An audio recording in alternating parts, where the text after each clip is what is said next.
Скажите, кто лучше, полицейский или милиционер? Не знаю даже. В принципе, для меня это все равно. Так ведь это же одинаково. Милиционер, наверное. Почему? Не знаю, привычнее. Какая разница? Одно и то же. Я привыкла к милиции. Ну, а как Названием работает? полиция ассоциируется с полицаями. Звучит лучше полицейский, но нам привычнее милиционер. Так это одно и то же, переименовали только. Ну что, какая разница, милицейский или полицейский? Вообще какая разница? Полицейский? Ну, не знаю. Мне кажется, одинаково. Полицейский, наверное. Им повысили требования, они должны сдавать определенную госнорму, подготовка лучше, их проверяют лучше.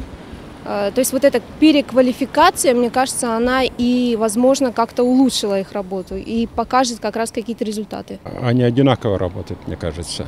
Ничего не изменилось. С полицией я сейчас практически не сталкиваюсь.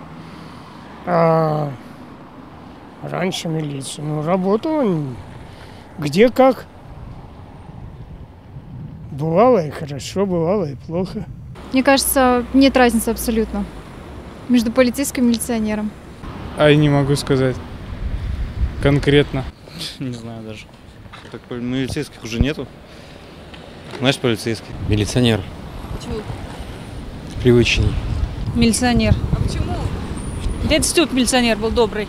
Как сказать, как в советское время было, это как-то ближе нам. А ничего не изменилось. Когда где есть хорошие работники, там и так работает хорошо. Если он работал плохо, так он и остался таким же. Полицейский ли он или милиционер? Оба хороши. Одинаково хорошо работают? Да. Милиционер. Почему? Объясните. Ну так привычнее.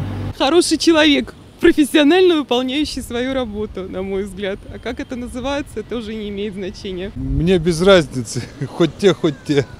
Столько всего рассказывали по телевизору, что полицейские, они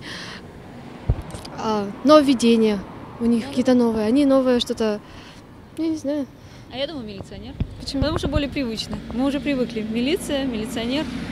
А полиция как будто не наша. Да, как будто бы с заграничная. Америки все это. Ну, так в том-то и дело, это все с Америки идет. А зачем нам это надо?